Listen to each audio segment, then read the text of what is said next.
இறைவனிடமும் சகோதர சகோதரிகளே உங்களிடமும் நான் பாவி என்று ஏற்றுக்கொள்கிறேன். ஏனெனில் என் சிந்தனையாலும் சொல்லாலும் செயலாலும் கடமையில் தவறியதாலும் பாவங்கள் பல செய்தேன். என் பாவமே, என் பாவமே, என் பெரும் பாவமே. ஆகையால் எப்பொழுதும் கன்னியான புனித மரியாவையும் வானதூதர் புனிதர் அனைவரையும் சகோதர சகோதரிகளே உங்களையும் நம் இறைவனாகிய ஆண்டவரிடம் எனக்காக வேண்டிக் கொள்ள மன்றாடுகிறேன். எல்லாம் வல்ல இறைவன் நம் அனைவர் மீதும் இரக்கம் வைத்து பாவங்கள் அனைத்தையும் மன்னித்து நிலைவாழ்வுக்கு நம்மை அழைத்துச் செல்வாராக. ஆமென்.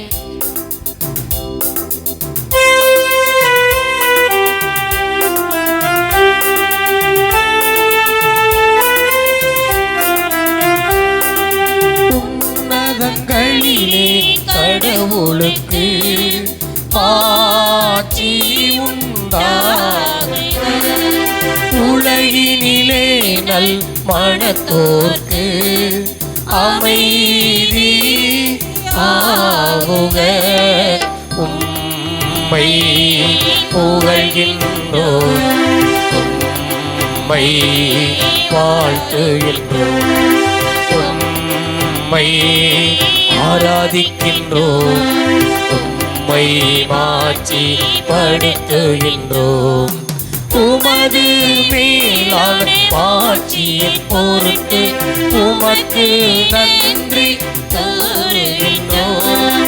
ஆண்டவராகிய இறைவா, வானுலக அரசரே, எல்லாம் வல்ல தந்தையாகிய இறைவா, ஒரே மகனாய் உதித்த ஆண்டவர் இயேசு கிறிஸ்துவே, ஆண்டவராகிய இறைவா, இறைவனின் செம்மறியே, தந்தையின் திருமகனே, தந்தையின் திருமகனே, உலகின் பாவங்களை போக்குபவரே, எங்கள் மேல் இரக்கமாயிரும். உலகின் பாவங்களை போக்குபவரே, எங்கள் மன்றாட்டை ஏற்றருளும். தந்தையின் வலப்பக்கம் வீற்றிருப்பவரே, எங்கள் மேல் இரக்கமாயிரும். ஏனெனில் இயேசு கிறிஸ்துவே, நீர் ஒருவரே தூயவர், நீர் ஒருவரே ஆண்டவர், நீர் ஒருவரே உன்னதர். ஆவியாரோடு தந்தையாகி இறைவனின் மாட்சியில் இருப்பவர் நீரே.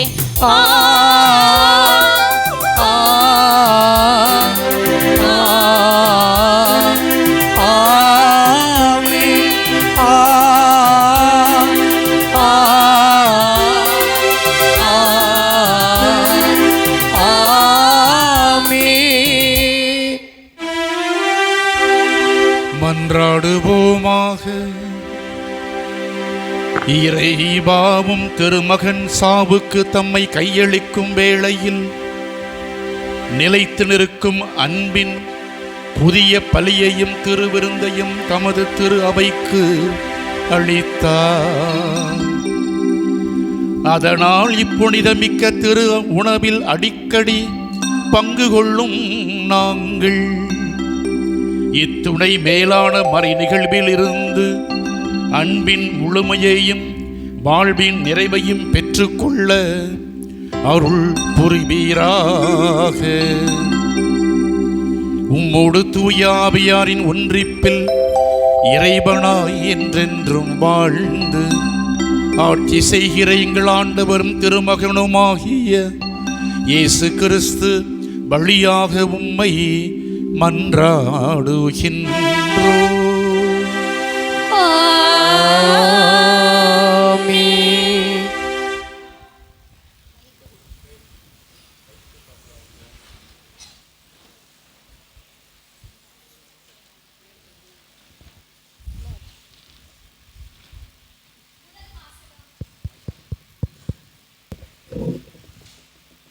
முதல் வாசகம். பாஸ்கா இரவு உணவு பற்றிய விதிமுறைகள். விடுதலை பயண நூலிலிருந்து வாசகம். அதிகாரம் 12, இறை திருவார்த்தைகள் 1-8 வரை மற்றும் 11-14 வரை. எகிப்து நாட்டில் ஆண்டவர் மோசேயுக்கும் ஆரோனுக்கும் பின்வருமாறு கூறினார்: உங்களுக்கு மாதங்களில் தலையாயது இம்மாதமே. ஆண்டில் உங்களுக்கு முதல் மாதமும் இதுவே. இஸ்ரேல் மக்கள் கூட்டமைப்பு முழுவதற்கும் நீங்கள் அறிவியுங்கள். அவர்கள் இம்மாதம் 10ஆம் நாள் குடும்பத்துக்கு ஓர் ஆடு, வீட்டிற்கு ஓர் ஆடு என்று தேர்ந்தெடுத்து கொள்ளட்டும். ஓர் ஆட்டினை உண்ண ஒரு வீட்டில் போதிய ஆட்கள் இல்லையெனில் உண்போரின் எண்ணிக்கைக்கும் உண்ணும் அளவுக்கு ஏற்ப அண்டை வீட்டாரை சேர்த்து கொள்ளட்டும். ஆடு குறைபாடற்றதாக கிடாயாக 1 வயது குட்டியாக இருக்க வேண்டும். தேர்ந்தெடுப்பது வெள்ளாடாகவோ செம்மறி ஆடாகவோ இருக்கலாம். இம்மாதம் 14ஆம் நாள் வரை அதை வைத்து பேணுங்கள். அந்நாள் மாலை மங்கும் வேளையில் இஸ்ரேல் மக்கள் கூட்டமைப்பின் அனைத்து சபையும் அதை வெட்ட வேண்டும். இரத்தத்தில் சிறிதளவு எடுத்து உண்ணும் வீடுகளின் 2 கதவு நிலைகளிலும் மேல் சட்டத்திலும் பூச வேண்டும். இறைச்சியை அந்த இரவிலேயே உண்ண வேண்டும். நெருப்பில் அதனை வாட்டி புளிப்பற்ற அப்பத்தோடும் கசப்பு கீரையோடும் உண்ண வேண்டும். நீங்கள் அதனை உண்ணும் முறையாவது: இடையில் கச்சை கட்டி, கால்களில் காலணி அணிந்து, கையில் கோல் பிடித்து விரைவாக உண்ணுங்கள். இது ஆண்டவரின் பாஸ்கா. ஏனெனில் நான் இன்று இரவிலேயே எகிப்து நாடெங்கும் கடந்து சென்று எகிப்து நாட்டில் மனிதர் தொடங்கி விலங்கு வரை அனைத்து ஆண்பால் தலைப்பிறப்பையும் சாகடிப்பேன். எகிப்தின் தெய்வங்கள் அனைத்தின் மேலும் நான் தீர்ப்பிடுவேன். நானே ஆண்டவர். இரத்தம் நீங்கள் இருக்கும் வீடுகளில் உங்களுக்கு அடையாளமாக இருக்கும். நான் இரத்தத்தை கண்டு உங்களை கடந்து செல்வேன். எகிப்து நாட்டில் நான் அவர்களை சாகடிக்கும் போது கொல்லும் கொள்ளை நோய் எதுவும் உங்கள் மேல் வராது. இந்நாள் உங்களுக்கு ஒரு நினைவு நாளாக விளங்கும். இதனை ஆண்டவரின் விழாவாக நீங்கள் தலைமுறை தோறும் கொண்டாடுங்கள். இந்த விழா உங்களுக்கு நிலையான நியமமாக இருப்பதாக. ஆண்டவரின் அருள்வாக்கு. எனக்கு நன்றி.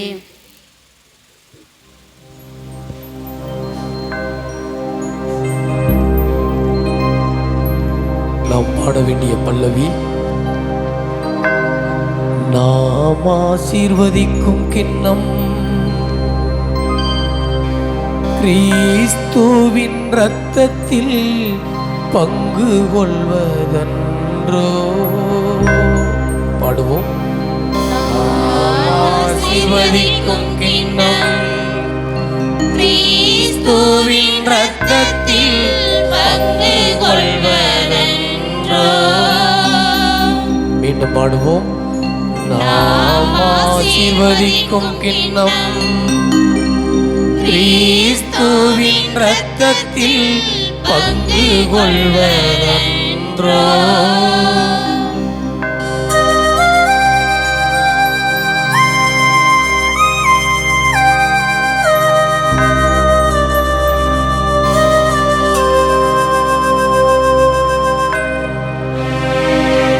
ஆண்டவர் எனக்கு செய்த எல்லா நன்மைகளுக்காகவும் நான் என்ன கைமாறு செய்வேன்? மீட்புக்காக நன்றி கூறி கிண்ணத்தை கையில் எடுத்து அவருடைய திருப்பெயரை சொல்லி கூப்பிடுவே. நாம் ஆசீர்வதிக்கும் கிண்ணம் கிறிஸ்துவின் இரத்தத்தில் பங்கு கொள்வதன்றோ. நாம் ஆசீர்வதிக்கும் கிண்ணம் கிறிஸ்துவின் இரத்தத்தில் பங்கு கொள்வதென்றோ.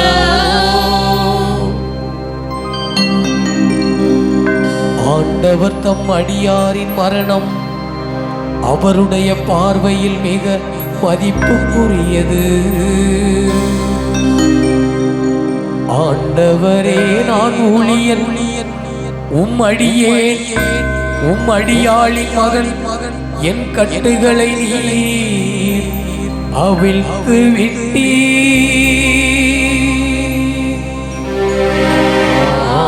ஆசீர்வதிக்கும் கிண்ணம் கிறிஸ்துவின் இரத்தத்தில் பங்கு கொள்வதென்றோ. ஆசீர்வதிக்கும் கிண்ணம்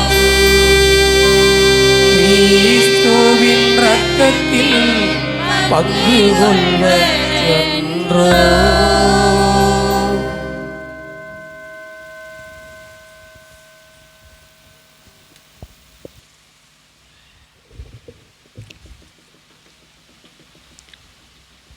இரண்டாம் வாசகம்.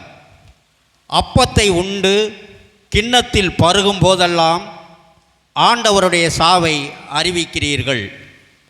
திருத்தூதர் பவுல் கொரிந்தியருக்கு எழுதிய முதல் திருமுகத்திலிருந்து வாசகம். அதிகாரம் 11, இறை வார்த்தைகள் 23 முதல் 26 முடிய.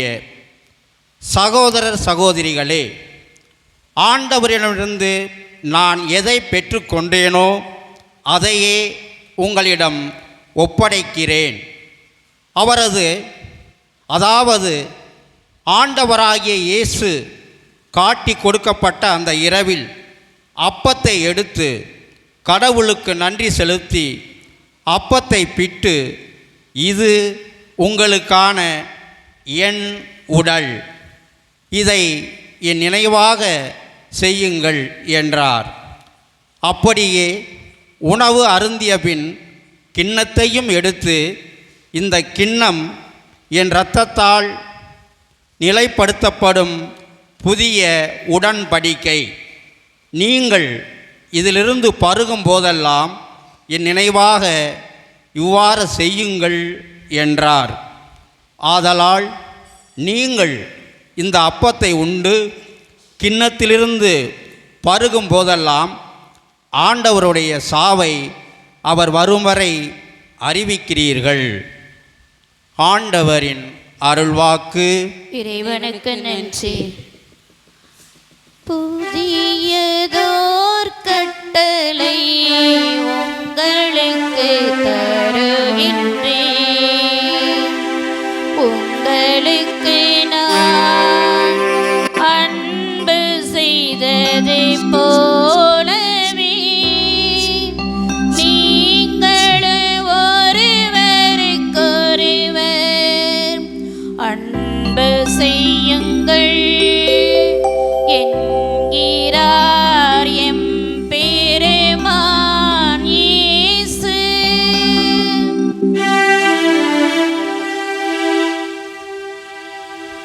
ஆண்டவர் உங்களோடு இருப்பாராக. உம் ஆன்மாவோடு இருப்பாராக. யோவான் எழுதிய தூய நற்செய்தியிலிருந்து வாசகம். ஆண்டவரே, மாட்சி உமக்கே.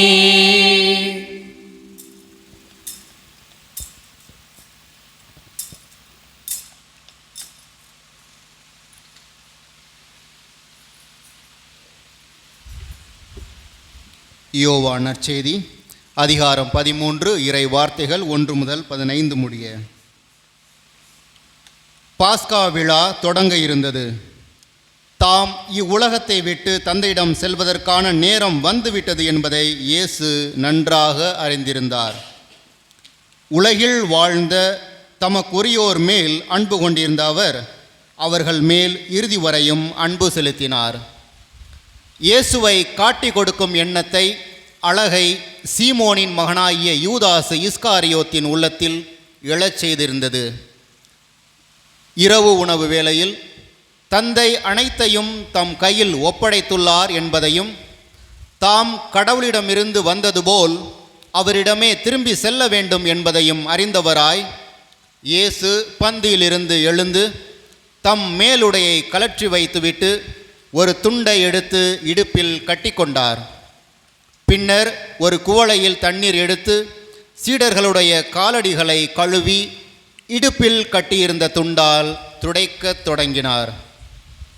சீமோன் பேதுருவிடம் இயேசு வந்தபோது அவர், ஆண்டவரே, நீரா என் காலடிகளை கழுவப் போகிறீர் என்று கேட்டார்.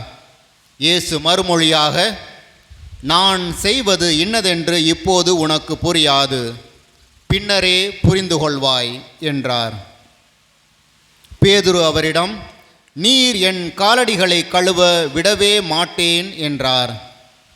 இயேசு அவரை பார்த்து, நான் உன் காலடிகளை கழுவாவிட்டால் என்னோடு உனக்கு பங்கு இல்லை என்றார். அப்போது சீமோன் பேதுரு, அப்படியானால் ஆண்டவரே, என் காலடிகளை மட்டுமல்ல என் கைகளையும் தலையையும் கூட கழுவும் என்றார். இயேசு அவரிடம், குளித்துவிட்டவர் தம் காலடிகளை மட்டும் கழுவினால் போதும், அவர் தூய்மையாகிவிடுவார், நீங்களும் தூய்மையாய் இருக்கிறீர்கள் என்றார். ஆனாலும் அனைவரும் தூய்மையாய் இல்லை என்று கூறினார். தம்மை காட்டிக் கொடுப்பவன் எவன் என்று அவருக்கு ஏற்கனவே தெரிந்திருந்தது. எனவேதான் உங்களுள் அனைவரும் தூய்மையாய் இல்லை என்றார். அவர்களுடைய காலடிகளை கழுவிய பின் இயேசு தம் மேலுடையை அணிந்து கொண்டு மீண்டும் பந்தியில் அமர்ந்து அவர்களிடம் கூறியது, நான் உங்களுக்கு செய்தது என்னவென்று உங்களுக்கு புரிந்ததா? நீங்கள் என்னை போதகர் என்றும் ஆண்டவர் என்றும் அழைக்கிறீர்கள். நீங்கள் அவ்வாறு கூப்பிடுவது முறையே. நான் போதகர்தான், ஆண்டவர்தான். ஆகவே ஆண்டவரும் போதகருமான நான் உங்கள் காலடிகளை கழுவினேன் என்றால், நீங்களும் ஒருவர் மற்றவருடைய காலடிகளை கழுவ கடமைப்பட்டிருக்கிறீர்கள். நான் செய்தது போல நீங்களும் செய்யுமாறு நான் உங்களுக்கு முன்மாதிரி காட்டினேன் என்றார்.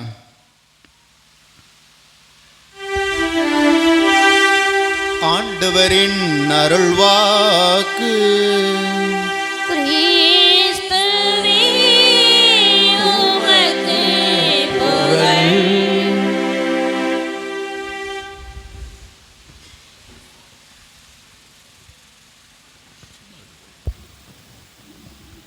இயேசு கிறிஸ்துவில்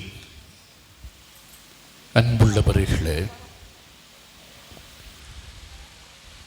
உங்கள் அனைவருக்கும் மீண்டுமாக திருவிழா வாழ்த்துக்களை அன்போடு தெரிவித்துக் கொள்கிறேன். ஆண்டவராகிய, கையை தட்டினா சேர்ந்து தட்டுங்க, சரி தட்டுங்க.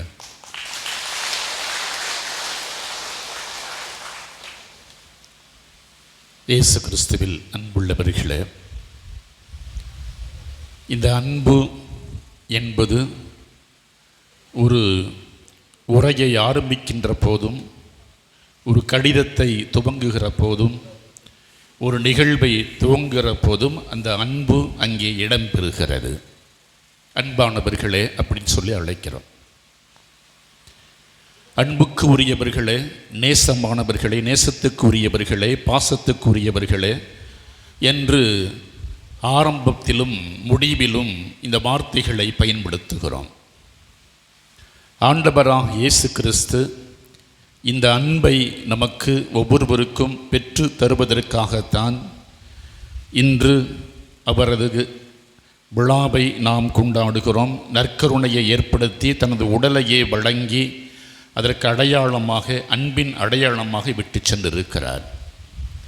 ஒவ்வொரு முறையும் நற்கருணையை பெறுகிற போதெல்லாம் இந்த அன்பை நாம் அனைவரும் அன்பில் வாழ வேண்டும் என்று அழைக்கப்படுகிறோம் என்பதனுடைய அடையாளமாகத்தான் இன்றைய நற்செய்தியில் பார்க்கின்றோம். பாதங்களை நான் கழுவியது போல நீங்களும் மற்றவர்களுக்கு இதே பணியை நிறைவேற்ற வேண்டும். தாழ்ச்சியில், பணிவில், அன்பில், இரக்கத்தில் அடுத்தவர்களை மதிப்பதில். ஒருத்தர் காலை பிடிக்கணும் அப்படின்னா, காரியம் ஆகணும்னா காலை பிடிப்போம். ஒரு காரியம் ஒருத்தர் ஆகணும், நம்ம இந்த காரியம் நிறைவேற வேண்டும் அல்லது ஒருவிடம் பணத்தை பெற வேண்டும், கடனாக பெற வேண்டும் என்று காலை பிடிச்சிட்டு கெஞ்சுவோம். எல்லாம் வாங்கிலாம் முடித்த பிறகு என்னைக்கு காலை வாரி விடுறோம்னு நமக்கு தெரியாது. உண்மைதானே? நானாவது உன்னோட கடன் வாங்கினாவது அப்படின்னு சொல்லி நாம் அனைவரும் காலை பிடிக்கின்ற நாம் காலை மாறிவிடுகிறவர்களாகவும் இருக்கிறோம். இந்த காலை பிடித்து பாதங்களை கழுவுகிற ஆண்டவர் காலை வாரிவிடவில்லை. காலை வாரிவிட வேண்டும். இந்த பாதம் என்பது இல்லை என்றால் நாம் நடமாட முடியாது, இந்த உலகில் நடை போட முடியாது, வளம் வர முடியாது, அடுத்த நிலைக்கு செல்ல முடியாது, நகர முடியாது என்பதை நாம் அனைவரும் அறிவோம். பாதம் என்றால் நாம் அனைவரும் பாதத்தை பிடிக்கிறது, காலை பிடிக்கிறது கேவலமான நினைத்து கொண்டிருக்கிறோம். தவறு.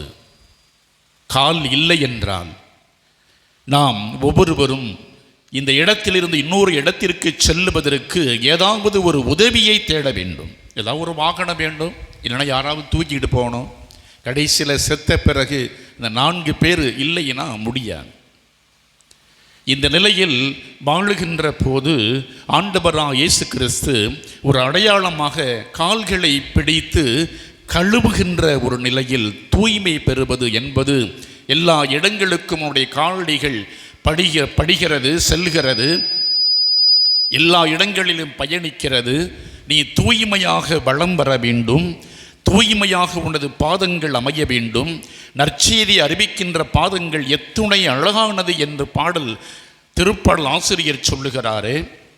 அப்படின்னா பாதங்கள் என்பது எவ்வளவு உயர்ந்தது என்று நாம் அனைவரும் அறிந்து கொள்ள வேண்டும். ஒரு சில கால்கள்லாம் இல்லை, நடக்க முடியாது, அப்படின்னா ஊனம் சொல்லுவாங்க, இல்லைன்னா நொண்டின்னு சொல்லுவாங்க. நாம் நொண்டின்னு அழைப்போம் அல்லது ஊனம் என்று அழைப்போம், கால் இல்லாத என்று அழைப்போம். இப்படி நல்ல கால்கள் இருக்கிறது என்றால் அடிமையின் தன்மை என்பது ஒரு வீட்டிற்குள் செல்லுகிற போது யூதர்களுடைய பழக்கம் காலடிகளை கழுவி வருவது. கல்லறைக்கு போயிட்டு வந்துட்டோம் அப்படின்னா மூஞ்சி முகத்தை கழுவுவோம், காலை கழுவுவோம், அது இயல்பு. கல்லறைக்கு போயிட்டு ஒரு பாதம் அது வழியாக போச்சு அப்படின்னா டப்புன்னு தண்ணியை என்ன செய்ய முத்தத்தில் அப்படியே ஊற்றுவோம். தூய்மை என்பதை கடைபிடிப்பவர்களாக, தூய்மைக்கு உரியவர்களாக ஒவ்வொருவரும் இருக்கிறோம் என்பதனுடைய அடையாளம்தான், எடுத்துக்காட்டுதான் இவை. இப்படி நாம் ஒவ்வொருவரும் வாழுகின்ற போது வாழ வேண்டும் என்ற வாழ்வை இப்படி வாழ்வதற்காக ஆண்டவராக இயேசு கிறிஸ்து அழைப்பு விடுக்கிறார். பாதங்களை கழுவு. ஏன் நீ என் பாதங்களை பிடிக்கிற என்று பேதுரு இயேசு கிறிஸ்துவிடம் மோதுகிற போது அங்கே ஆண்டவர் இயேசு கிறிஸ்து சொல்லுகிறார், என்னோட பாதங்களை கழுவுனா என்னோட பங்கே இல்லைன்னு சொல்கிறார். அவங்க பங்கே கிடைக்காது போல சொத்து சுகம் கொடுக்க போகிறாராம், அல்லது நிலை வாழ்வில் பங்கு கொடுக்க போகிறாராம், எதுவும் தெரியாதவராக அறியாதவராக சொல்லுகிறார். பங்கு இல்லை. பங்கு கிடைப்பதற்காகவே சரி உடல் முழுவதும் கழுவுங்கள் என்று, இந்த உருவம் முழுவதையும் தலை முதல் கால் வரையில் கழுவுங்கள் என்று சொல்லுவதை இந்த நற்செய்தியில் பேதுரு சொல்லுவதை காணுகிறோம். கால்களை மட்டும் கழுவுனா போதும். அதாயா ஊர் சுற்றிக்கிட்டு வருது. நீ ஊரை ஒரு இடத்துல உட்கார வைக்காது. இந்த ஊரை சுற்றிக்கிட்டு வர்றது எது? உன் காலு தான். ஒரு இடத்துல உட்காராது. அப்போ இந்த ஊரை சுற்றிக்கிட்டு வர்றது, எல்லா வேலையும் பண்ணுறது, எல்லா இடங்களுக்கும் செல்லுவது என்பது இந்த கால்களை தூய்மையாக வைத்து கொள்வது என்றால், நீ உடல் முழுவதும் தூய்மையாக வைத்து கொள்ளுகிறாய். நீ நடை போடுகிறாய் என்றால், ஒரு குழந்தை நடை பயிடுகிறது என்று சொன்னால் அது நடப்பதற்கு சக்தியை, ஆற்றலை, துருதுருன்னு இருக்கும். எல்லா இடத்துலையும் சுற்றி போகுங்க, இங்கே ஓடும், அப்படியே ஆடும். ஒரு குழந்தை நடை முதலில் பயணத்தில் அந்த ஈடுபடுகிற போது, நடையை கற்றுக்கொள்ளுகிற போது அதுக்கு மகிழ்ச்சி, நடக்க முடியுது. அப்படின்னா நாம் ஒவ்வொருவரும் தூய்மையாக உடலில், உள்ளத்தில், எண்ணத்தில், சிந்தனையில் வாழ வேண்டும். அது அன்பின் வடிவமாக அமைய வேண்டும். கால்களை பிடிக்கிறது அப்படின்னா அன்பு, அடிமையின் தன்மை.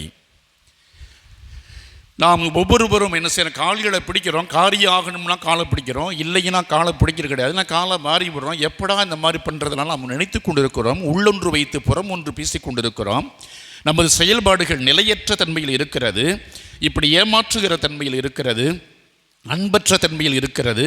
இந்த அன்பு அதாவது காரியம் ஆவதற்கு மட்டும் உரிய அன்பாக அமைகிறது. இதையாவது நம்ம அன்பு காட்டுறோம் அப்படின்னா இதாவது எதிர்பார்க்கிறோம். நம்முடைய தவறுகள், குற்றங்கள், குறைகள், பாவங்கள் இவற்றிலிருந்து விடுதலை பெற வேண்டும் என்பதற்காகத்தான் ஆண்டவராக இயேசு கிறிஸ்து ஒரு முன் உதாரணமாக எடுத்து காட்டுகின்ற வகையில் இந்த பாதங்களை கழுவுவதும் அன்பின் தன்மையில் வாழ வேண்டும் என்ற அழைப்பை விடுக்கிறார். ஒரு அம்மா ஒரு இரக்க சிந்தனை உடையவங்க, நல்ல அன்பு கொண்ட ஒரு நிலையில் இருக்கிறவர்கள். தினந்தோறும் அவங்க என்ன பணி செய்வாங்க அப்படின்னா, அவங்க வீட்டில் இருக்கக்கூடிய சுற்று சுவரில் என்ன செய்வாங்க, ஒரு 4 இட்லியும் சட்டினையும் ஒரு இலை மேலே வச்சிருவாங்க. யாராவது ஏழை எளியவர்கள் எடுத்துக்கொள்ளட்டும், பசி உள்ளவர்கள் அதை எடுத்துக்கொள்ளட்டும். பசி உள்ளவர்களை நினைந்து ஏழை எளியவர்கள், பிச்சைக்காரர்கள் என்று யாராவது ஒருவர் அவருடைய பசியை ஆற்றுவதற்கு முடியும் என்ற ஒரு தன்மையில் தினந்தோறும் இதை செய்து கொண்டிருக்கிறார். தனது வீட்டில் இருக்கக்கூடிய சுற்றுச்சுவரினுடைய அந்த கதவுக்கு அருகில் இதை மேலே வச்சிருவாங்க. தினசரி இந்த இட்லி காணாமல் போகும், யாராவது எடுத்து போயிடுவாங்க. யார் எடுக்கிறா அப்படின்னு சொல்லி ஒரு நாள் ஒளிந்திருந்து பார்க்கிறார்கள், மறைந்திருந்து பார்க்கிறார்கள். அப்போ ஒரு கூணன் முதுகு கொண்டவன் அதை தினம் சரியும் எடுத்து செல்லுகிறான்.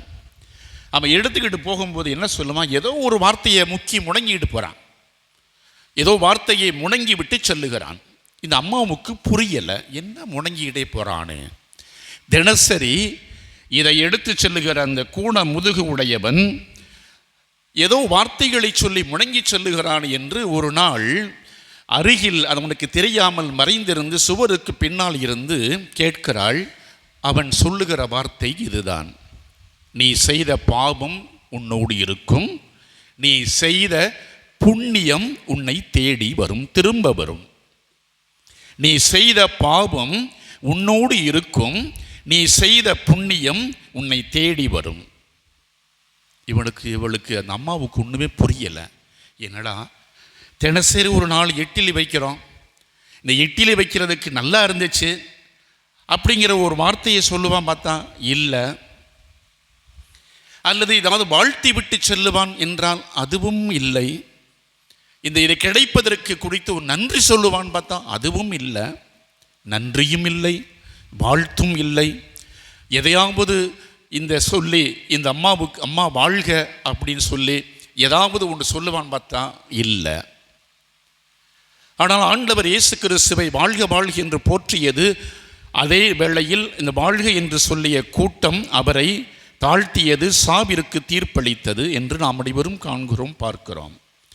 இந்த அம்மா இப்படி சொல்லிட்டு போனதை, அந்த கூண முதுகு சொல்லிட்டு போனதை கேட்டுட்டு தனக்குள் ஒரு வருத்தம். என்னடா அது, தினசரி கஷ்டப்பட்டு வைக்கிறோம், ஒரு நன்றி கூடவா இல்லை, நன்றி கெட்ட உலகமாக இருக்கிற இதைத்தளம் எதிர்பார்த்துக்கிட்டு இருக்கிறோம். வாழ்த்த மாட்டாங்களா, சிறப்பாக நம்மளை தூக்கி வச்சு கொண்டாட மாட்டாங்களா, நன்றி சொல்ல மாட்டாங்களா, இதை பெரிய பாராட்டு கூட்டம் போட மாட்டாங்களா அப்படின்னு தான் நம்ம எதிர்பார்த்து கொண்டு இருக்கிறோம், நினைத்து கொண்டு இருக்கிறோம். அதையே நாம் செய்கின்ற காரியத்திற்கு ஒரு விமர்சனம் தேவை, விளம்பரம் தேவை, ஒரு வாழ்த்து தேவை என்று நாம் விரும்புகிறோம். ஆண்டவர் இயேசு கிறிஸ்து அதெல்லாம் விரும்பலை, அதெல்லாம் நினைக்கலை. அன்பு ஒன்றையே தான் மையமாக வைத்திருந்தார். தினசரி எடுத்துகிட்டு போயிட்டான் அப்படின்னு சொல்லிட்டு இந்த அம்மாவுக்கு கோபம்னா தலைக்கு ஏறுகிறது. தலைக்கு ஏறிய கோபம், நாளைக்கு என்ன செய்யணும்னா விஷத்தை வச்சுருவோம், அந்த இட்லியில் முடிவு பண்ணிட்டான். விஷத்தை வச்சு கொண்டு வருவோம். அவ்வளவு தூரம் ஆத்திரம். என்னடா ஒரு நன்றி கூட சொல்ல மாட்டேங்கிறான் இவன் கூண முதுகன், உன் பாவம் உனக்கிட்டே இருக்கும், இவனுக்கு என்ன, நான் செஞ்ச பாவம் எனக்கு என்ன பெரிய எப்படி தெரியும், இவனை ஒரு பாவி என்று எப்படி இவன் சொல்லலாம், நீ செய்த புண்ணியம் உன்னை திரும்பி வரும் என்று சொல்லுகிறானே, அறிவில்லை அப்படி சொல்லி தன்னையே அவனை திட்டிக் கொண்டு விஷத்தை வச்சு கொள்ளக்கூடிய ஒரு நிலைக்கு தள்ளப்பட்டு விஷத்தையும் அடுத்த நாள் கலந்து இட்லியை வச்சுட்டான். 4 இட்லியும் மேலே வச்சாச்சு. நல்லா கவனிச்சுக்கிறங்க சரியா, நீங்கள் எடுத்து சாப்பிட்றாதீங்க யாராவது. பசி என்று எடுத்து சாப்பிட்டு விட்டால் முடிஞ்சு. வச்சு முடித்த உடனே இவளுக்குள்ள ஒரு பதட்டம், ஒரு பரிதவிப்பு, ஒரு பயம், அச்சம் கலந்த ஒரு நிலையோடு, ஐயையோ இவனை நம்ம இவனை கொல்றதுக்கு காரணமாயிட்டோமே, ஐயோ கடவுள் நம்மளை தண்டிப்பாரு, அப்படிலாம் செய்யக்கூடாது அப்படின்னு திடீர்னு மனம் மாறி அந்த இட்லியை தூக்கி சாக்கடையில் வீசிட்டு மறுபடியும் 4 இட்லியை வச்சுட்டான். வர்றேன், எடுக்கிறேன், உன் பாவம் உன்னோடு இருக்கும், நீ செய்த புண்ணியம் உன்னை திரும்பி வரும், தேடி வரும் என்று சொல்லிட்டு போயிடுறான். ஏறக்குறைய மதியம் 1 மணி 2 மணி அளவில் கதவு தட்டுகிற சத்தம் கேட்கிறது. காலிங் பெல்ல ஒருத்தன் அமுக்கிறான். ஒரு இளைஞன். வெளியே பார்த்தால் ஒரு இளைஞன் நின்று கொண்டிருக்கிறான். எல்லாம் கசங்கிய உடைகளோடு, அழுக்கான உடைகளோடு, சோர்ந்த மனநிலையோடு ஒருவன் நின்று கொண்டிருக்கிறான் வாசலுக்கு முன்பாக. கடைசியில் பார்த்தா அந்த இளைஞன் சொல்லுகிறான், அம்மாட்ட சொல்லிட்டு போயிருக்கான், மகன் நான் வீட்டில் இருந்து நான் ஒரு மாதம் போய் 1 மாதம் ஆச்சு, வேலை கிடைக்காம நான் உள்ளே வரமாட்டேன் அப்படின்னு சொல்லி சென்றவன் அந்த வீட்டிற்கு முன் நின்று கொண்டு, என்னப்பா இப்படி நிற்கிற அப்படின்னு சொல்லி தாய் பரிதவித்த நிலையோடு, வாப்பா உள்ள வாப்பா அப்படின்னு சொல்லி கேட்குறப்போ, சாப்பிட்டியா, நல்லா இருக்கிறியா? அம்மா வந்து கொண்டு இருந்தேன், என்னுடைய பர்ஸு காணாமல் போய்விட்டது, மணி பர்ஸ் காணாமல் போய்விட்டது. நான் கடைக்கு சென்று உண்பதற்கு என்னால் முடியவில்லை, பசியோடு வழியில் நடந்து வரலாம் என்று பஸ்ஸுக்கு போகிறதுக்கு காசு இல்லை. வந்து கொண்டிருந்த போது ஒரு கூணன் எனக்கு ஒரு 4 இட்லியை பசியாற்றுவதற்காக எனக்கு கொடுத்தான். ஒரு கூணன் ஒரு பிச்சைக்காரன் மடியில் படுத்து நான் வைத்திருந்த 4 இட்லிகளை எனக்கு சாப்பிட கொடுத்தான். அப்போ தெம்பு வந்துச்சு.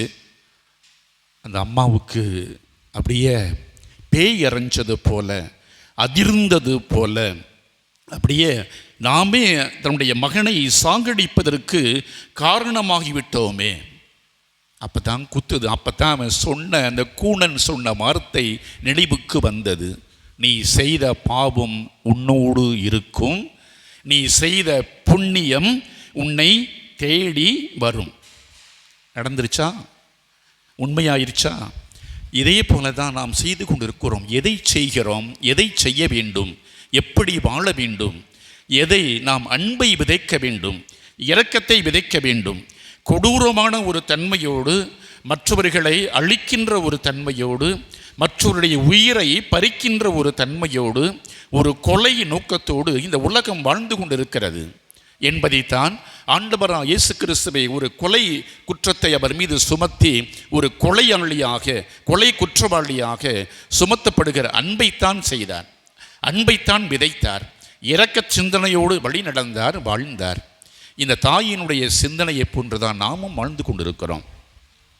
ஏன்னா நமக்கு விமர்சனம் கிடைக்கல, வாழ்த்து கிடைக்கல, நம்மளை ஒரு பெருசாக போற்றலை, நம்மளை மதிக்கலை, நம்மளை ஏற்றுக்கிறல, நம்மளை இகழ்ச்சியாக பார்க்கிறார்கள், இந்த அளவு என்னை ஏற்றுக்கொள்ளாத நிலையில் இருக்கிறார்கள் என்று தான் நாம் அனைவரும் சொல்லுகிறோம். எனவே தான் என்னை ஏற்றுக்கொள்ள வேண்டும், ஒவ்வொருவரையும் ஏற்றுக்கொள்ள வேண்டும், ஒவ்வொருவரையும் அன்பு செய்ய வேண்டும் என்று தனது தரையில் படுகின்ற அளவில் குனிந்து பணிந்து கால்களை கழுவுகிறார் நமது ஆண்டவர் இயேசு கிறிஸ்து.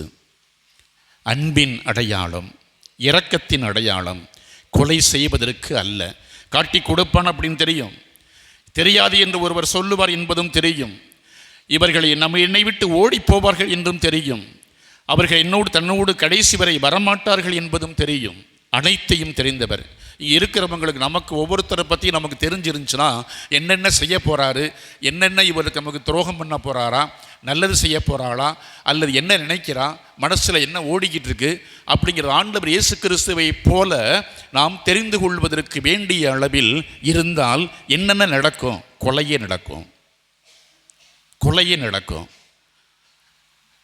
ஒவ்வொருவரையும் உயிரை குடிக்கின்ற நிலையில், உயிரை எடுக்கின்ற நிலையில் நாம் வாழ்ந்து கொண்டிருக்கிறோமே. இதான் இந்த நிகழ்வு, இந்த உண்மை சம்பவம் நமக்கு சொல்லுகிறது. உன்னுடைய பாவம் உன்னோடு இருக்கும் அப்படின்னா அந்த பாவம் உன்னோடு இருக்கக்கூடிய பாவத்திலிருந்து நீ வெளியே வர வேண்டும்.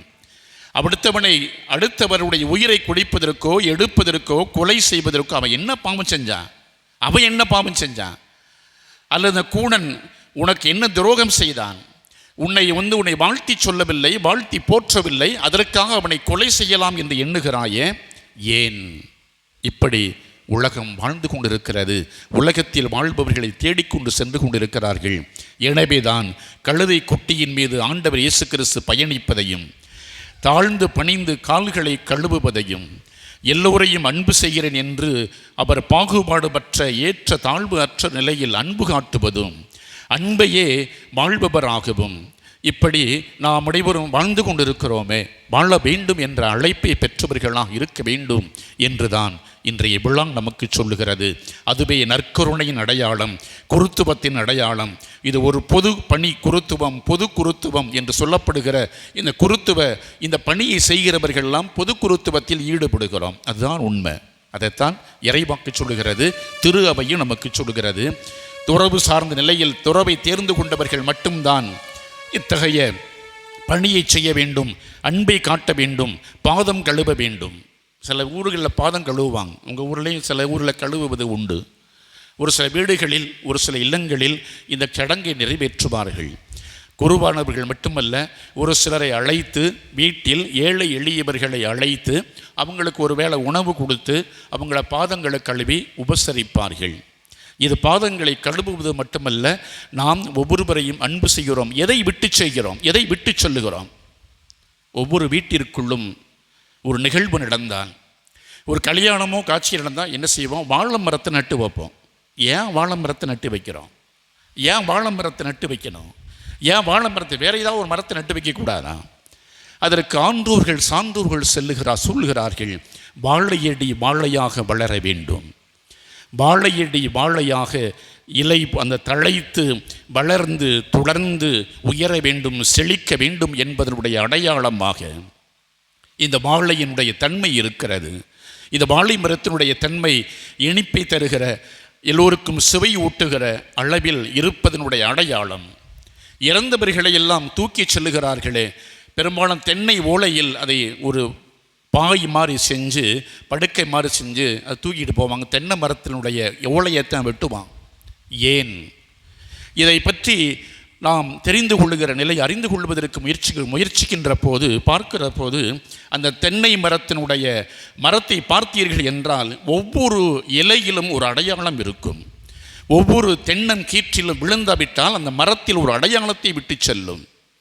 அந்த மரத்தில் அடுக்கடுக்காக எத்தனை ஓலைகள் இருந்தது, எத்தனை தென்னை கீற்றுக்கள் இருந்தது என்று எண்ணி பார்த்தால் கண்டுபிடிக்க முடியும் அதனுடைய அடையாளம். வாழ்வது ஒரு முறை, வாழ்த்தட்டும் தலைமுறை என்று சொல்லுகிற அளவில் ஆண்டவராகிய இயேசு கிறிஸ்து இத்தகைய அடையாளங்களை விட்டு செல்லுகிறார். ஒரு மரத்திற்கே இப்படி என்றால், அதனால இறந்தவர்கள் இப்படி இருக்கணும், அடையாளங்களை விட்டு செல்ல வேண்டும். இறந்தவர்கள் இந்த தென்னை மரத்தை போல, தென்னை மரத்தில் பதிகின்ற அந்த தென்னை கீற்றில் ஒரு கீற்றினுடைய அடையாளம் பதிகின்ற நிலையில் நாமும் அடையாளங்களை விட்டு செல்ல வேண்டும் என்பதை நினைவில் கொள்ள வேண்டும் என்பதற்காகத்தான் ஆண்டவராகிய இயேசு கிறிஸ்துவும் இந்த இறப்பை நினைவு கூறுகிற வேளையில், இறப்பை பற்றி எடுத்து சொல்லுகிற வேளையில், சிலுவை சாவை ஏற்கின்ற அளவில் இத்தகைய அடையாளங்களை விட்டு செல்லுகிறார். இதே போல நீங்களும் செய்யுங்கள். கேட்பதோடு மட்டும் நின்றுவிடாமல் இந்த காரியங்களை செய்வதிலும், இத்தகைய பணிகளில் ஈடுபடுவதிலும் நாம் ஒவ்வொருவரும் வாழ வேண்டும் என்று அழைக்கப்படுகிறோம். எனவே நற்கருணை என்பது அன்பின், தியாகத்தின், உழைப்பின் அல்லது உயர்வின், சமாதானத்தின், அனைத்து மன்னிப்பதில், மதிப்பதில், இப்படி பல நிலைகளில் பல கூறுகளை கொண்ட அடையாளமாக இருப்பது போல நாமும் அடையாளங்களாக அமைய வேண்டும். வாழ்வில் ஒவ்வொருவரையும் நேசிப்பதும், அன்பு காட்டுவதும், பாசம் காட்டுவதும், அன்புக்கு உரியவர்களே என்று முகமலர்ச்சியோடு அழைப்பதும், எந்த நிலையில் இருந்தாலும் ஏற்றுக்கொள்வதும், இத்தகைய நிலைகளில் நமது வாழ்க்கை பயணத்தை அமைத்து கொண்டால் இறைவனுக்கு உரியவர்களாகவும், இறைவனுடைய சீடர்களாகவும், கடவுளுடைய பிள்ளைகளாகவும் நாம் வாழுகிறோம் என்பது உண்மை. உண்மை உள்ளவர்களாக வாழ்வதும், இறைவனுக்கு அந்த அம்மா அந்த கூட முதுகுக்கு எந்த அளவுக்கு நமக்கு ஆண்டவருக்கு உண்மையாக இருக்குன்னு கொஞ்சமாக திருந்தி மாறி தனது நிலையை மாற்றிக்கொண்டது. நாம் இப்படி எண்ணங்கள் சிந்தனைகள் நம்ம ஏறெடுத்து பார்க்கிற போதெல்லாம், நம்ம எட்டி பார்க்கிற போதெல்லாம் இவ்வாறு வெறுப்பையும் பகைமையையும் அல்லது அடுத்தவர்கள் மீது காழ்ப்புணர்வையும் பழி உணர்வையும் நாம் உண்டாக்குகின்ற நிலையை, மற்றவர்கள் ஏற்படுத்துகின்ற நிலையில், இவ்வாறு நம்மை சீண்டி பார்க்கின்ற நிலையில், மோதுகின்ற நிலையிலும் நாம் நமது நிலையில் இருந்து தவறாமல் நாம் அன்பின் நிலையில் உயர்ந்து சிறந்து அந்த நிலையை பிடித்து கொண்டு வாழ்வதுதான் இறைவனுக்குரிய பிள்ளைகளாக, சொந்தங்களாக, இறைவனுக்கு உரியவர்களாக வாழுகிறோம் என்பதை நினைவு கூர்ந்தவர்களாக எழுந்து நின்று நாம் அனைவரும் இறைவனுடைய அருளை இறைஞ்சியவர்களாக வேண்டுவோம்.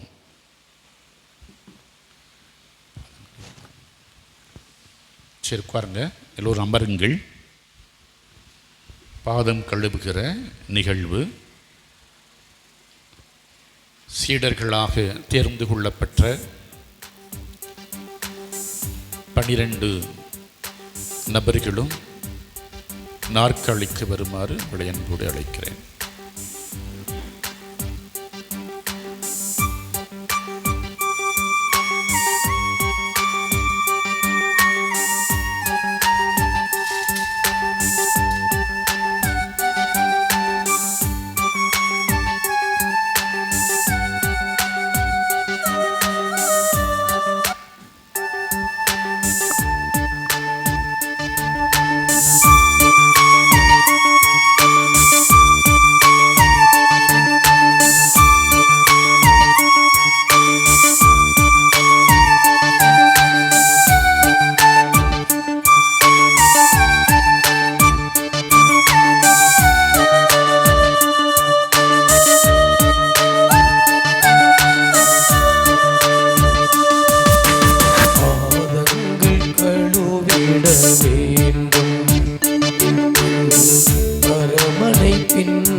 அன்பரின் வழி செல்ல வேண்டும்.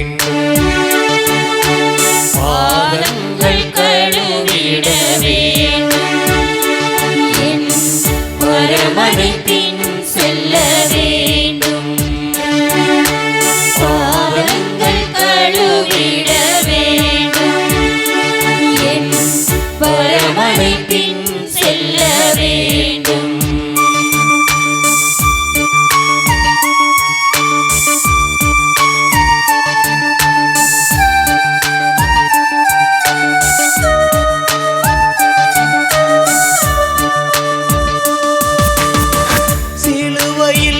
பெருமை கொண்டு உயிர் விடும் இறைவன் அன்பு. சிலுவையில் பெருமை கொண்டு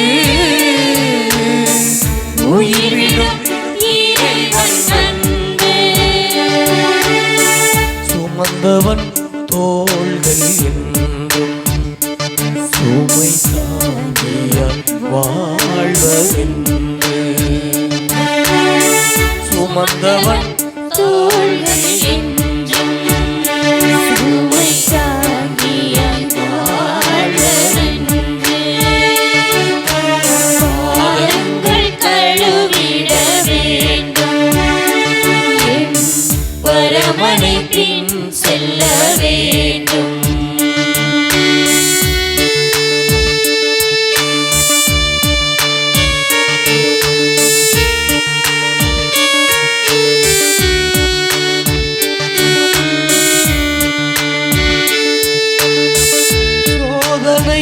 நிறைந்த உலகில் வாழ்வினை எமக்கு அருள்வார். சோதனை நிறைந்த உலகில் வாழ்வினை எமக்கு அருள்வாய். அன்பினை போற்றிடும் இறைவன் இறை வாழ்வினில் நாளும்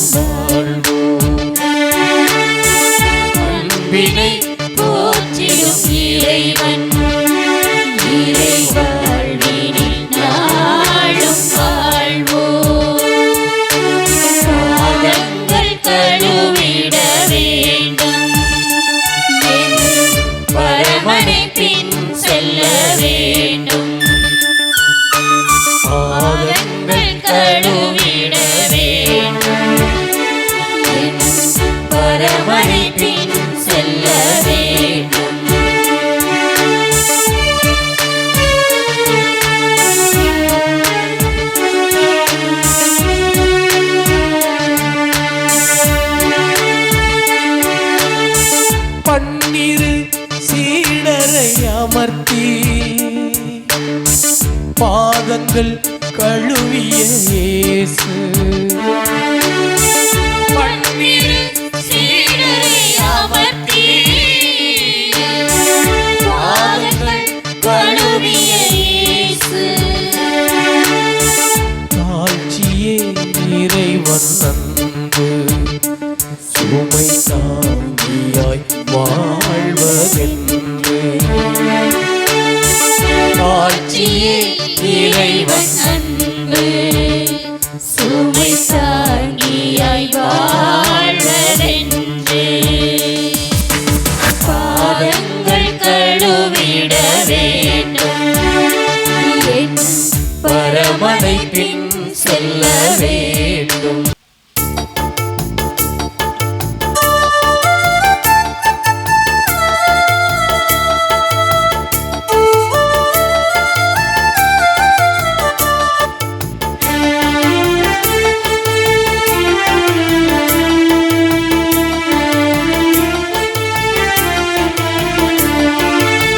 ஆனந்தம் பொங்கும் அன்பு பலியிலே அர்ப்பணம் செய்தேன் எங்கள் நிறையனே. ஆனந்தம் பொங்கும் அன்பு பலியிலே அர்ப்பணம் செய்தேன் எங்கள் இதயமே. அருள் பொழிவாய் கருணை கடலே, அருள் பொழிவாய் கருணை கடலே. ஆருயிர் எல்லாம் அன்பில் மகிழவே, ஆருயிர் எல்லாம் அன்பின் மகிழவே. ஆனந்த பொங்கும் அன்பின் வழியிலே அர்ப்பணம் செய்தேன் எங்கள் இதயமே.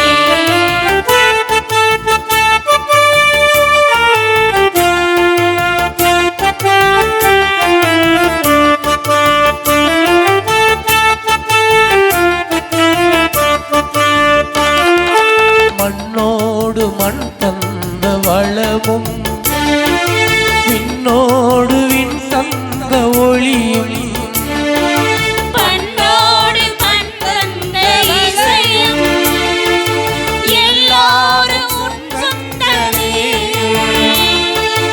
என்னோடு நீ தந்த வாழ்வும், என் ஆசைகள் ஆற்றல்கள் யாவும் நான் தந்தால் காணிக்கையாகாதோ, நான் தந்தால் காணிக்கையாகாதோ. ஆனந்த பொங்கும் அன்பின் வழியிலே அர்ப்பணம் செய்தேன் எங்கள் இதயமே. ஆனந்த பொங்கும் அன்பின் வழியிலே அர்ப்பணம் செய்தேன் எங்கள் இதயமே. அருள் பொழிவாய் கருணை கடலே, அருள் பொழிவாய் கருணை கடலே. ஆருயிர் எல்லாம் அன்பின் மகிழவே, ஆருயிர் எல்லாம் அன்பின் மகிழவே. ஆனந்த பொங்கும் அன்பின் வழியிலே அர்ப்பணம் செய்தேன் எங்கள் இதயமே. சகோதர சகோதரிகளே, என்னுடையதும் உங்களுடையதுமான இப்பலி தந்தையாக இறைவனுக்கு ஏற்றதாக அமைய சேர்ந்து மன்றாடுங்கள். ஆண்டவர் தமது பெயரின் புகழ்ச்சிக்காகவும் மாட்சிக்காகவும் நமது நன்மைக்காகவும் புனித திரு அவை அனைத்தின் நலனுக்காகவும் உமது கையில் இருந்து இப்பலியை ஏற்றுக்கொள்வாராக. மன்றாடுவோமாக. ஆண்டவரே, எப்பொழுதெல்லாம் இப்பலியின் நினைவு கொண்டாடப்படுகின்றதோ அப்பொழுதெல்லாம் எங்கள் மீட்பின் செயல் நிறைவேற்றப்படுகின்றது. எனவே நாங்கள் இம்மறை நிகழ்வுகளில் தகுதியோடு பங்கேற்க எங்களுக்கு அருள் புரிவீராக. எங்கள் ஆண்டவராகிய கிறிஸ்து வழியாக உம்மை மன்றாடுகின்றோம்.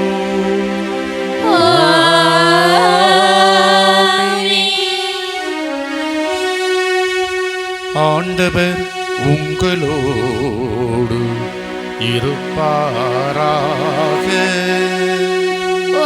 ஆன்மாவோடும் இருப்பாராக. இதயங்களை மேலே எழுப்புங்கள், ஆண்டவரிடம் எழுப்பியுள்ளோம். நம் இறைவனாகிய ஆண்டவருக்கு நன்றி கூறுவோம். அது தகுதியும் நீதியும் ஆனதே. ஆண்டவரே, தூயவரான தந்தையே, என்றுமுள்ள எல்லாம் வல்ல இறைவா, எங்கள் ஆண்டவராகிய கிறிஸ்து வழியாக எந்நாளும் எவ்விடத்திலும் நாங்கள் உமக்கு நன்றி செலுத்துவது மெய்யாகவே தகுதியும் நீதியும் ஆகும். எங்கள் கடமையும் மீட்புக்கு உரிய செயலும் ஆகும். கிறிஸ்து தம் திருத்தூதர்களோடு இறுதி இரவு விருந்து அருந்துகையில் சிலுவையின் மீட்பு அளிக்கும் நினைவு இக்காலத்திற்கும் நிலைத்திருக்க செய்தார். நிறை புகழ்ச்சியின் ஏற்புடைய குடையாகவும் மாசற்ற செம்மறியாகவும் தம்மையே உமக்கு ஒப்பு கொடுத்தார். இவ்வாறு வணக்கத்துக்கு உரிய இந்த மறைபொருளை நீரும் நம்பிக்கையாளர்களுக்கு உணவாக தந்து அவர்களை புனிதப்படுத்துகின்றீர். அதனால் ஒரே உலகில் வாழும் மனித இனம் ஒரே நம்பிக்கை ஒளி பெற்று ஒரே அன்பால் பிணைக்கப்படுகின்றது. ஆகவே உமது அருளின் இனிமையை நிறைவாக சுவைத்து நாங்கள் விண்ணக சாயலை பெறுமாறு இத்துணை வியப்புக்கு உரிய அருள் அடையாளத்தின் விருந்தில் நாங்கள் பங்கு பெறுகின்றோம். எனவே விண்ணகத்திலும் மண்ணகத்திலும் உள்ள அனைத்தும் உம்மை தொழுது வணங்கி புதியதொரு பண்பாடுகின்றன. வான தூதர்களின் அணிகள் அனைவரோடும் நாங்களும் சேர்ந்து முடிவின்றி பறைசாற்றி அக்களிப்போடு ஒரே குரலாக பாடுவதாவது: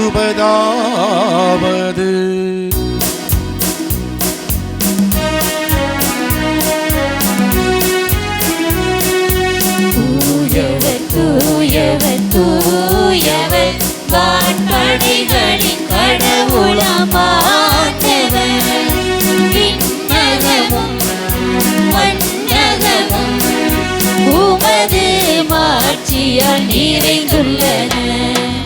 உன்னதங்களிலே ஓசன்னா, உன்னதங்களிலே ஓசன்னா. ஆண்டவர் பெயரால் வருகிறவர் ஆசி பெற்றவர். உன்னதங்களிலே ஓசன்னா, உன்னதங்களிலே ஓசன்னா.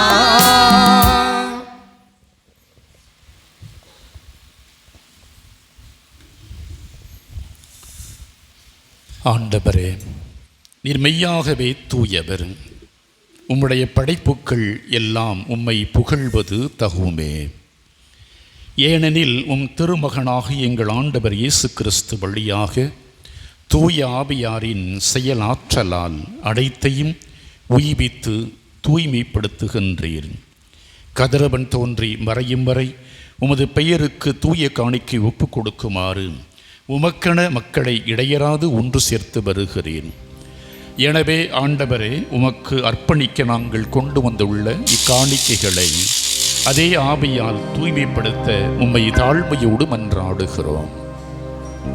இவ்வாறு உம் திருமகனாக எங்கள் ஆண்டவர் இயேசு கிறிஸ்துவின் உடலாகவும் இரத்தமுமாகவும் இவைகள் மாறுபடமாக. அவர் பணித்தவாறே மறை நிகழ்வுகளை நாங்கள் கொண்டாடுகிறோம். ஏனெனில் அவர் காட்டிக் கொடுக்கப்பட்ட இரவில் அப்பத்தை எடுத்து நன்றி செலுத்தி ஆசி வழங்கி அதை பிட்டு தம் சீடர்களுக்கு அளித்து கூறியதாவது: அனைவரும் இதிலிருந்து பெற்று உண்ணுங்கள், ஏனெனில் இது உங்களுக்காக கையளிக்கப்படும் என் உடல்.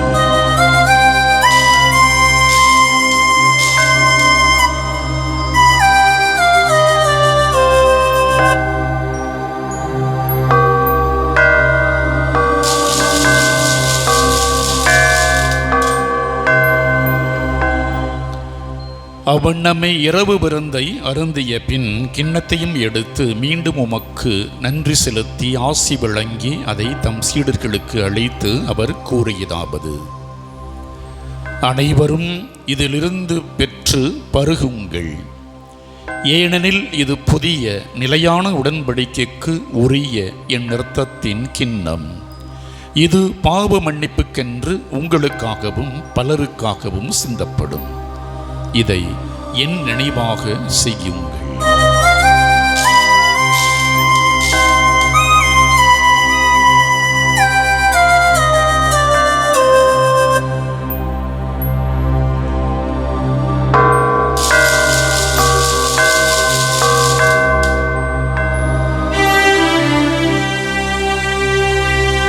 நம்பிக்கையின் மறை பொருள். ஆண்டவரே, நீர் வருமளவும் உமது இறப்பினை அறிக்கையிடுகின்றோம், உமது உயிர்ப்பினையும் எடுத்துரைக்கின்றோம். ஆகவே ஆண்டவரே, உம் திருமகனின் மீட்பளிக்கும் பாடுகளையும் வியப்புக்கு உரிய உயிர்ப்பையும் முன்னேற்றத்தையும் நாங்கள் நினைவு கூறுகிறோம். இவர் மீண்டும் வருவார் என எதிர்பார்த்திருக்கும் நாங்கள் இப்புனிதமான உயிருள்ள பலியை நன்றி செலுத்தி உமக்கு ஒப்பு கொடுக்கிறோம். உமது திரு அவையின் காணிக்கையை கண்ணோக்கி எருள உம்மை மன்றாடுகிறோம். இப்பலியினால் நீர் உளம் கணிய திருவுளமானீர். இவ்வாறு உம்முடைய திருமகனின் திரு உடல் திரு இரத்தத்தால் ஊட்டம் பெறும் நாங்கள் அவருடைய தூய ஆவியால் நிரப்ப பெற்று கிறிஸ்துவுக்குள் ஒரே உடலும் ஒரே உள்ளமும் உடையவராக விளங்கச் செய்வீராக.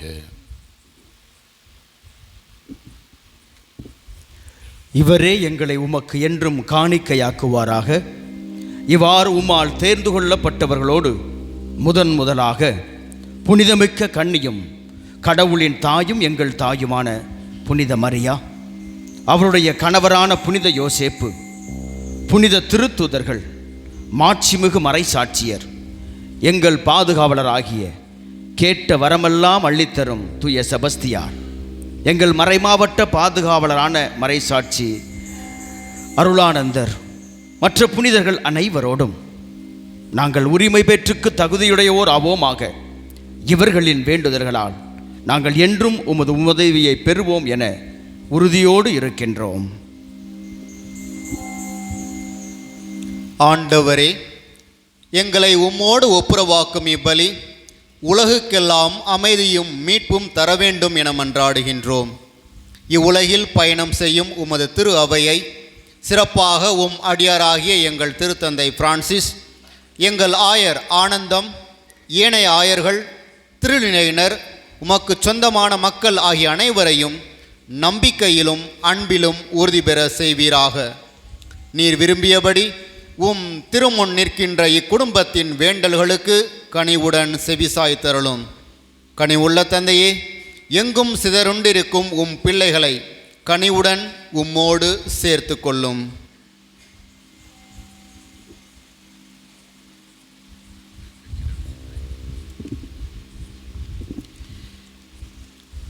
இறந்து போன எங்கள் சகோதர சகோதரிகளையும் உமக்கு உகந்தவர்களாய் வாழ்ந்து இவ்வுலகை விட்டு சென்ற அனைவரையும் உமது ஆட்சியில் கனிவுடன் ஏற்றருளும்.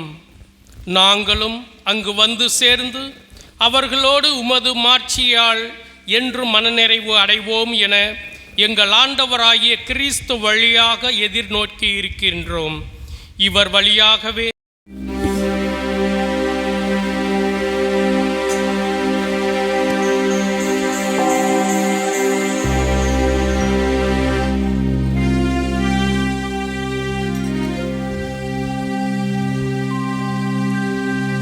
இவர் வழியாக இவரோடு இவரில் எல்லாம் வல்ல இறைவனாகிய தந்தையே,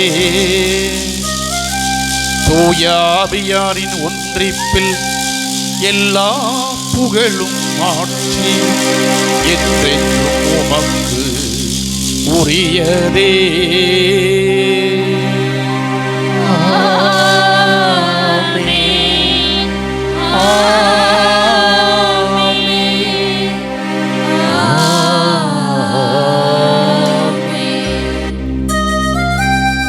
மீட்பரின் கட்டளையால் கற்பிக்கப்பட்ட நாம் அனைவரும் சேர்ந்து நம்பிக்கையோடு துணிந்து பாடுவோம்.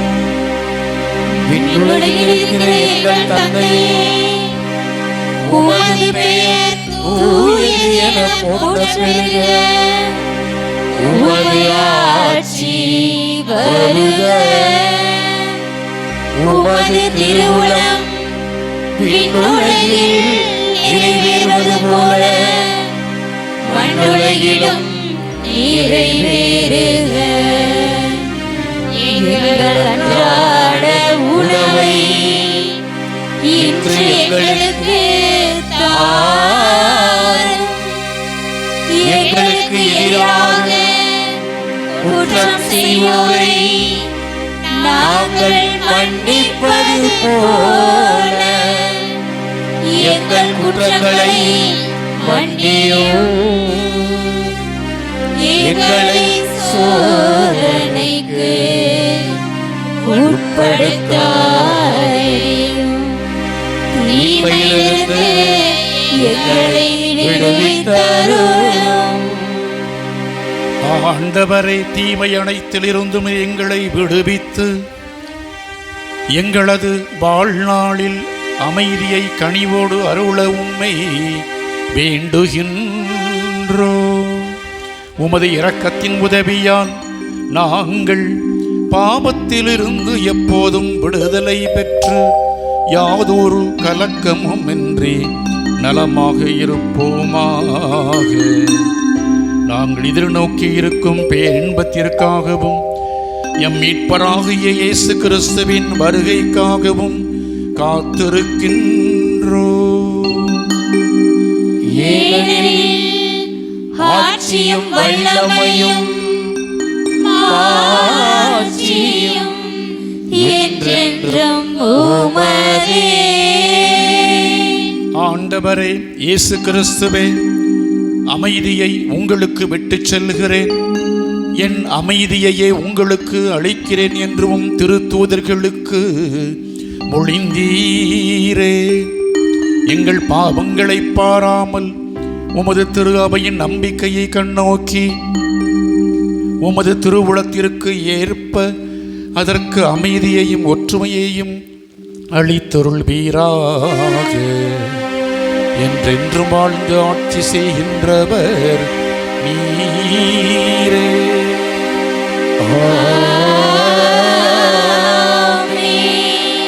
ஆண்டவருடைய அன்பும் அமைதியும் உங்கள் அனைவரோடும் இருப்பதாக. உம் ஆன்மாவோடும் இருப்பதாக. ஒருவரை பார்த்து அமைதியை பகிர்ந்து கொள்வோம்.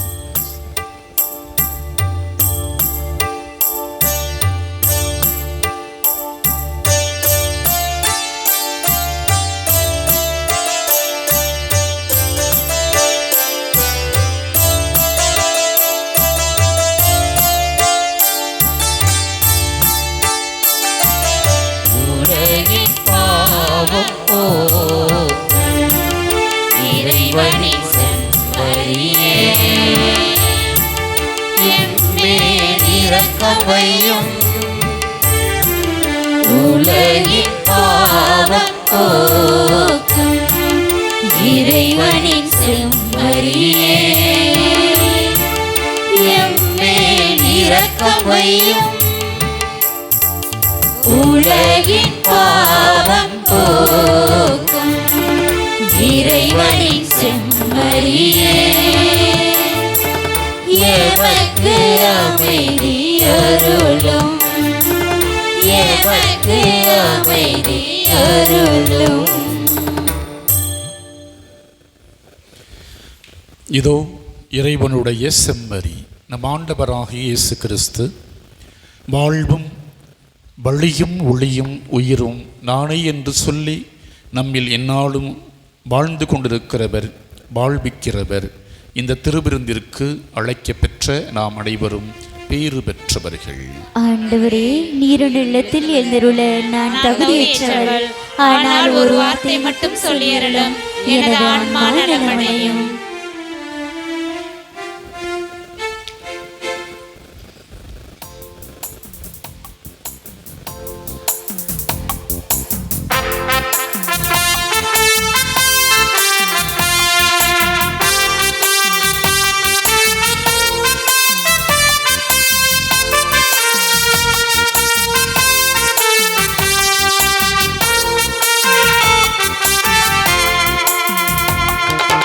ஒருவர் மீது ஒருவர் அன்பு கொண்டிருந்தால் தான் சீடரென எல்லோரும் அறிந்து கொள்ளுவர்.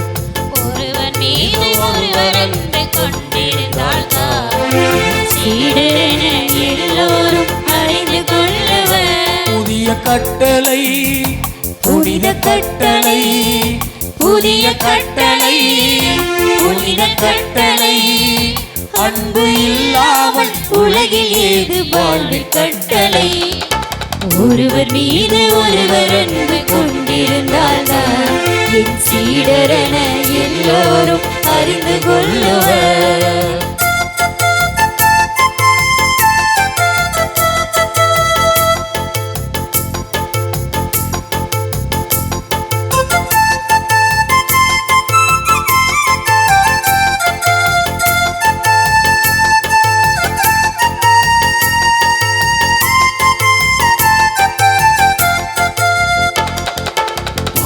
கழுவி காட்டினேன் என் பாதையை நீ பார்த்து வா.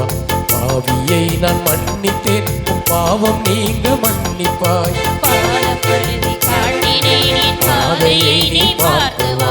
பாவியை நான் மன்னித்தேன், உன் பாவம் நீங்க மன்னிப்பாய். உடலை தந்து வாழ்வித்தேன், உன் உடமையை நீ பகிர்ந்து தா. உடலை தந்து வாழ்வித்தேன், உன் உடமையை நீ பகிர்ந்து தா. என் உயிரை தந்து காத்திட்டேன், உலகை காக்க எழுந்து வா. புதிய கட்டளை புனித கட்டளை புதிய கட்டளை புனித கட்டளை அன்பு இல்லாமல் உலகில் ஏது வாழ்வில் கட்டளை. ஒருவர் மீது ஒருவர் அன்பு கொண்டிருந்தால்தான் என் சீடரென எல்லோரும் அறிந்து கொள்ளுவர். ஒருவர் மீது ஒருவர் அன்பு கொண்டிருந்தால்தான் என் சீடரென எல்லோரும் அறிந்து கொள்ளுவர்.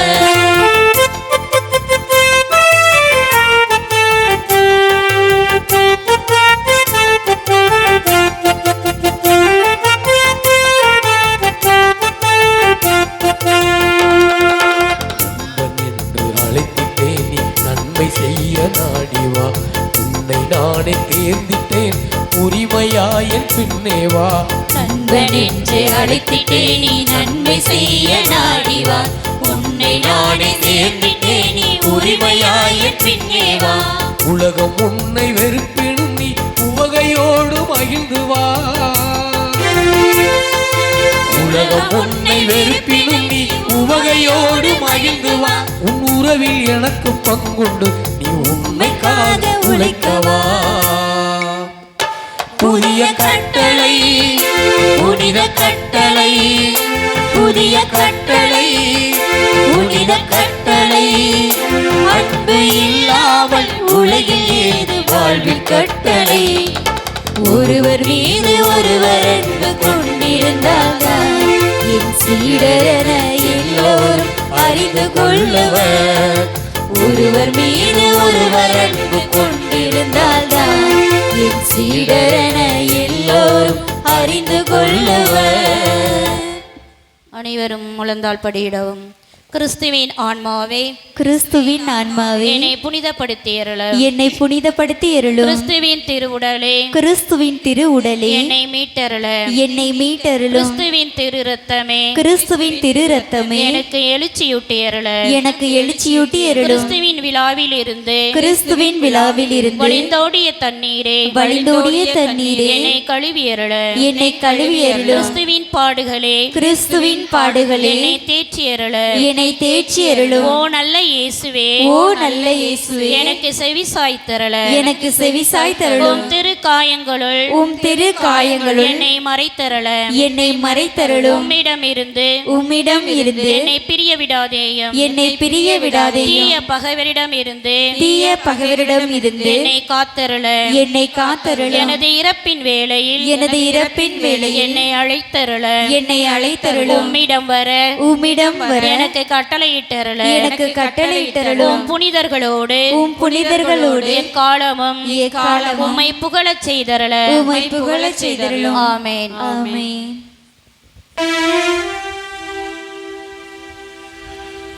மன்றாடுவோமாக.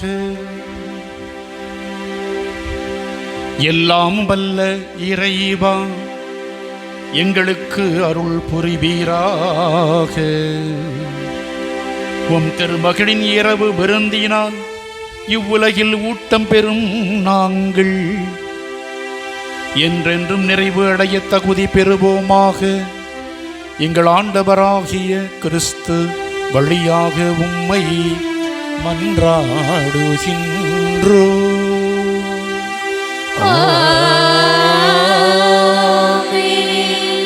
இப்பொழுது நற்கருணை இடம் மாற்றுகின்ற நிகழ்வு.